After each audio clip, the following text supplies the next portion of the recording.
लेकिन DIP diet कोई wait बढ़ाना या घटाने का कोई फूड नहीं है। आपके अंदर अगर कोई बीमारी है तो उसको बैलेंस को मेंटेन करने का फूड है, नंबर 1। नंबर 2, डीआईपी डाइट में पहले तो सभी का वेट थोड़ा घटता है, 500 ग्राम 1 kg, पतले इंसान का भी घटता है। क्यों? क्योंकि पतला इंसान भी आप देखेंगे बहुत पतले लोग भी उनका पेट निकला रहता है, तो वो एक्सेस फैट है। एक्सेस फैट किसी को भी कहीं भी हो सकता है, वो डीआईपी डाइट से गायब होता है। वो जब गायब होगा तो वो वेइंग मशीन पे जाएगा, तो वेइंग मशीन में उसका वेट थोड़ा कम दिखेगा, वो थोड़ा डीमोरलाइज हो जाएगा।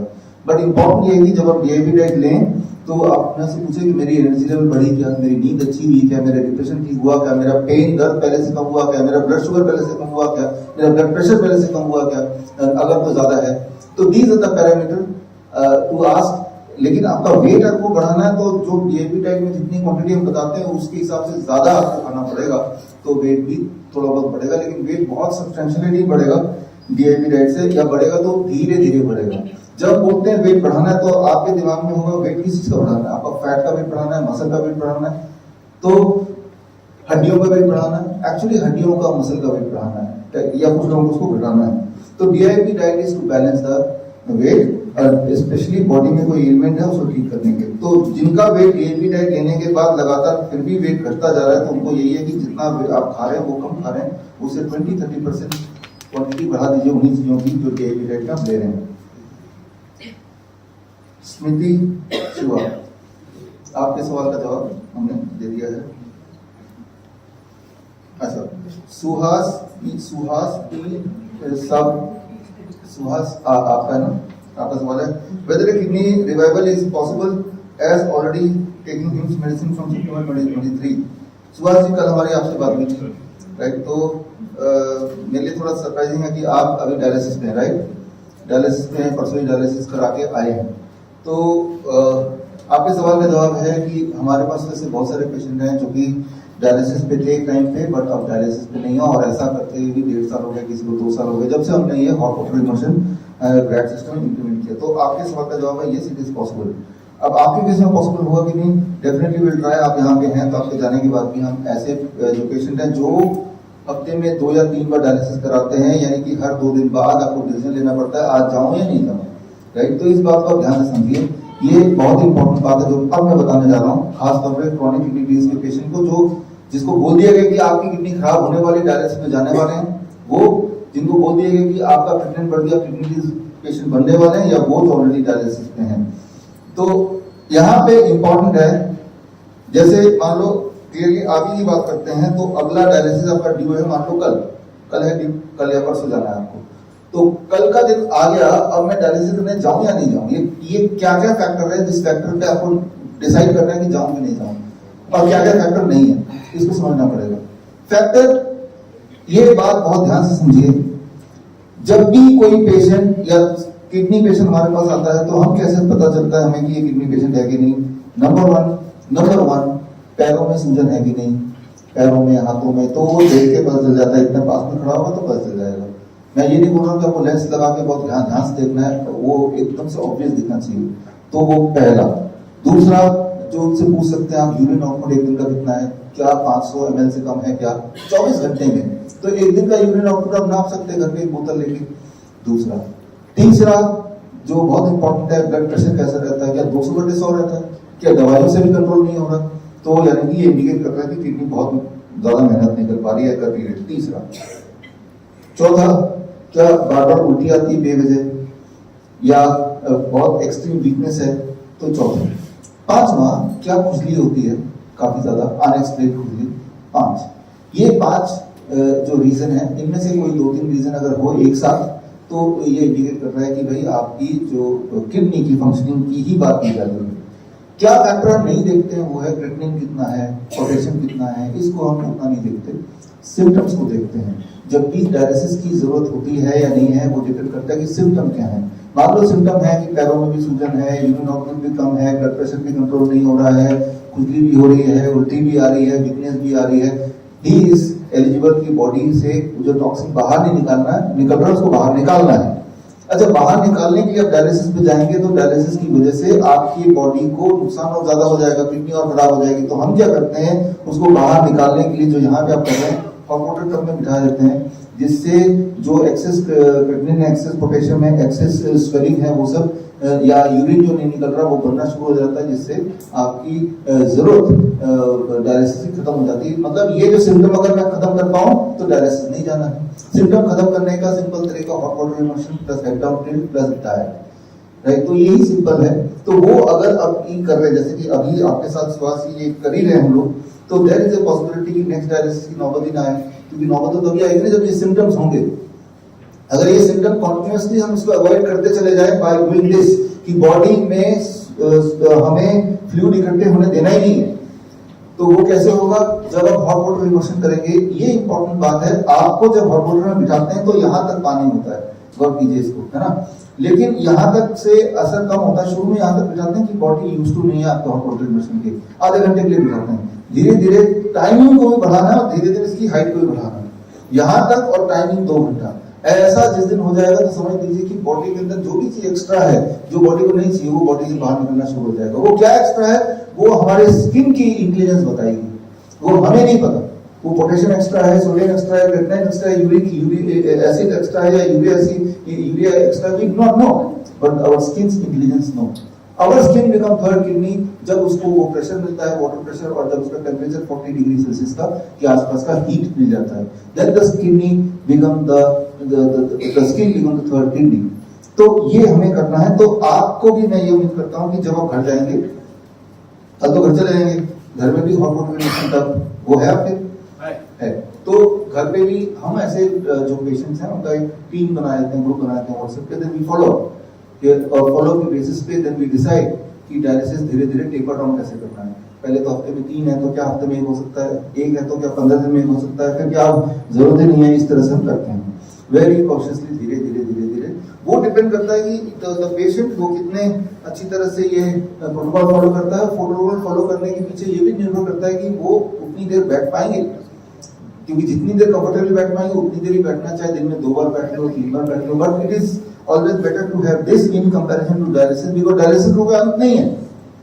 इसका अंत है कि 2-3 महीने कर लिया, आप पूरी तरह ठीक हो गए, फिर हॉट वाटर इमर्शन भी छोड़ दिया, इसका अंत है, राइट। और आज और दवाई भी छूट गई, सिम्टम भी चले गए, हॉट वाटर इमर्शन भी छूट गया। हाँ, डाइट फॉलो करते रहना पड़ेगा फॉर लॉन्ग पीरियड, वो तो सो फॉर दैट मैटर सभी को फॉलो करना चाहिए if you want to remain healthy. वलिद राम चौधरी, हाँ, कल हमारी बात हुई थी, आप हैं यहाँ पे? नहीं नहीं है ना? हाँ ठीक। अच्छा अनिल, हाँ लास्ट में है ना? ठीक है, कल हमारी बात हुई थी। तो आपके जो पंचकर्मा आपने पहले भी कई जगह से कराया है और ऑपरेशन विकल्प है, डॉक्टर ने ऐसे बोला है आपके स्पाइन प्रॉब्लम के लिए। देखिए ऑपरेशन कोई विकल्प नहीं है, ऑपरेशन तो करेंगे। तो नहीं अनिल की बात नहीं कर रहा मैं, बलराम चौधरी की बात कर रहा हूँ। अच्छा हाँ, कल हमारी बात हुई थी, आपका सवाल मुझे पूरी तरह से याद है। इसमें सर्जरी इज नॉट आंसर, ये तो क्लियर है। सर्जरी करेंगे वो भी स्पाइन का, ब्रेन का, उससे क्या है कि इंसान पैरालाइज हो जाता है। अक्सर हम तो देखते हैं, खुशकिस्मत रहा तो वो मर जाता है, चलो वही छुट्टी हो गई, और बदकिस्मती रहा तो पैरालाइज हो गए, वो आपके परिवार चला गया। अभी तो आप बैठे हैं आराम से, आ रहे हैं जा रहे हैं, बहुत सारे काम कर ही पा रहे हैं। तो आउट ऑफ क्वेश्चन है सर्जरी। हाँ, पंचकर्मा से कई जगह गए आप, जैसा आप कल बताया आपने, और आपको असर भी नहीं हुआ। तो आपको हम बाकी लोगों की तरह बहुत ही क्लोजली फॉलो कर रहे हैं, और कल तक हम चार्ट बना के देंगे, यहाँ पे भी कर रहे हैं। होपफुली धीरे धीरे, इट टेक्स टाइम। इस केस में इसको 6 महीने ऐसे ना लग सकता है, धीरे धीरे रिकवर होगा तो 6 महीने लग सकता है, ऐसे तो मान के चलिए। बट ये जरूर है कि कोई सर्जरी की तरफ मत बढ़िए, खासतौर से स्पाइन की बात करते हैं, ब्रेन की बात करते हैं, दैट इज टू डैमेजिंग, और उसके बाद वो रिवर्सिबल नहीं है। ब्रेन सर्जरी अक्सर देखते हैं कि पेशेंट इमोबाइल हो जाता है और वो फिर ठीक नहीं हो सकता, कुछ नहीं कर सकते। यूं मान लीजिए आपका टीवी थोड़ा बहुत नहीं चल रहा, थोड़ा बहुत खटपट आ रहा है टीवी का, इसको ठीक कराना है तो कोई मिल नहीं रहा, उठा के टीवी को एक बच्चे के हाथ में दे दिया कि भाई इसको ठीक कर दो।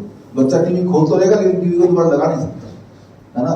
तो ये ब्रेन की सर्जरी, इन चीजों को डॉक्टर को हाथ लगाने की देने की जरूरत नहीं है। चाहे अभी आपको दिक्कत हो रही है, आई अंडरस्टैंड दैट, बट दिक्कत हो रही है लेकिन सारे काम तो कर पा रहे हैं, डिपेंड तो नहीं किसी पे, है ना। तो लेकिन कैसे ठीक होगा? वही जो आपको कल चार्ट बना के देंगे उसको घर पे फॉलो करते रहना है। चार्ट बना के देंगे, साथ में क्लिप देंगे, so that you are able to do it. Anil, कल हमारी बात हुई थी? नहीं हुई थी? यहाँ पे ये वाला क्वेश्चन एक और पेशेंट से कल बात हुई थी, the same question, can medicine heart of heart will be reduced? Definitely yes, heart की मेडिसिन रिड्यूस होती है। हार्ट की मेडिसिन कोई हार्ट को हेल्प नहीं करता है। कैसे हेल्प करता है? हार्ट की कौन सी मेडिसिन है और हार्ट को किस तरह से हेल्प करता है? इस जो लोग मेडिसिन ले रहे हैं उसको थोड़ा सोचना चाहिए। आपने ब्लड प्रेशर की मेडिसिन लिया, ब्लड प्रेशर कम हो गया, लेकिन उसने क्या किया, कैसे कम किया ब्लड प्रेशर को, राइट? और इसको थोड़ा आप समझेंगे कि how they reduce the blood pressure, right? तो ब्लड प्रेशर या ब्लड थिनर कैसे करता है काम? ब्लड थिनर अगर थिन कर देगा ब्लड को, तो कहीं कहीं तो मान लो इंटरनल ब्लीडिंग होती है और ब्लड थिनर आप ले रहे हैं तो इंटरनल ब्लीडिंग होती रहेगी, वो तो क्लॉटिंग होगी नहीं। इंसान ब्लड थिनर से की वजह से इंसान मर जाता है, वो अल्सर होता है, वो मर जाते हैं लोग। तो हमें लगता है कि ब्लड प्रेशर अगर पेन दे दो बेटा।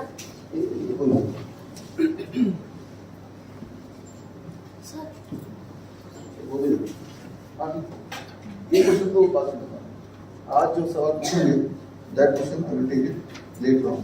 अब देखिए, हम ब्लड थिनर की बात कर रहे हैं, अब ब्लड प्रेशर है और ब्लड प्रेशर की दवाई की बात कर रहे हैं।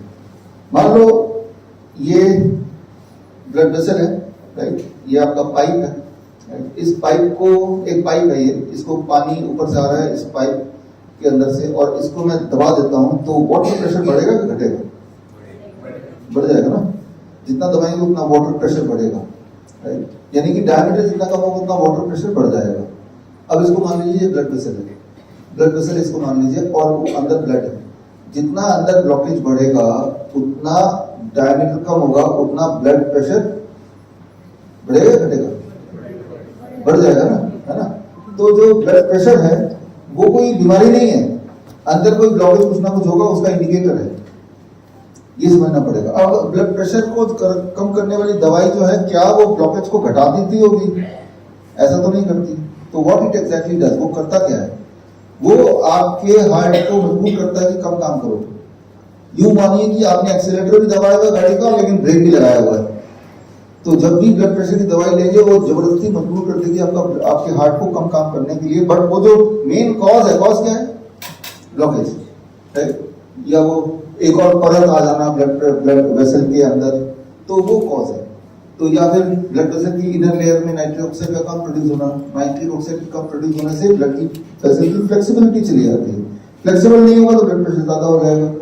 तो जो जो कारण है जिसकी वजह से ब्लड प्रेशर ज्यादा है, उनमें से कोई भी कारण को एड्रेस नहीं कर रहा है आपकी दवाई, लेकिन वो हार्ट को मजबूर कर रहा है कि कम काम करो। जैसे कि आपके हार्ट को बूढ़ा करने के बाद होने वाला है, तो जिससे आपका ब्लड प्रेशर कम हो जाता है। तो मैं ये बोलना चाह रहा हूँ आपके सवाल के जवाब के लिए कि जो मेडिसिन है वो हार्ट की, जो ओडर सो कॉल्ड हार्ट की मेडिसिन, वो हार्ट को ठीक करने की कोई मदद कर रहा है क्या? Definitely not. उसमें बाईपास हुई है 6 महीने पहले। हाँ, उस पर आएंगे। बाईपास पे, एंजियोग्राफी पे, एंजियोप्लास्टी पे जो है ना, आएंगे इधर है, राइट? क्योंकि उसमें कुछ दिखाना है, तब जाके वो एक्सप्लेन करूंगा। तो इरेस्पेक्टिव ऑफ दैट, एक तो बाईपास हो चुकी है, ऊपर से दवाइयां भी ले रहे हैं, तो खतरनाक मामला है। उसको बहुत ही केयरफुली हमें उसको एड्रेस करना पड़ेगा। तो श्योरली दवाइयां कम होंगी, बट केयरफुली इसलिए बोल रहा हूँ क्योंकि दवाइयों की लत बॉडी को लग चुकी है, आप ऑलरेडी ले रहे हैं। इसलिए नहीं कि वो दवाइयों को इमीडिएटली बंद नहीं कर सकते क्योंकि दवाइयां कुछ अच्छा काम करती है, इसलिए क्योंकि आपकी लत लग चुकी है। जैसे मान लो ये टेबल है, अब मान लो इस टेबल पे मैं ऐसे सपोर्ट लेके खड़ा हूँ, राइट? किसी तरह से सपोर्ट लेके खड़ा हूँ यूं ही, क्योंकि टेबल पड़ा है तो आई एम जस्ट रिलैक्सिंग। कोई मुझे बिना बताए टेबल हटा लेगा तो जाहिर सी बात है मैं गिर जाऊंगा, राइट? इसका मतलब नहीं कि मैं अपने पैरों में नहीं खड़ा हो सकता, लेकिन इसका मतलब है कि मैं इसमें निर्भर हूँ।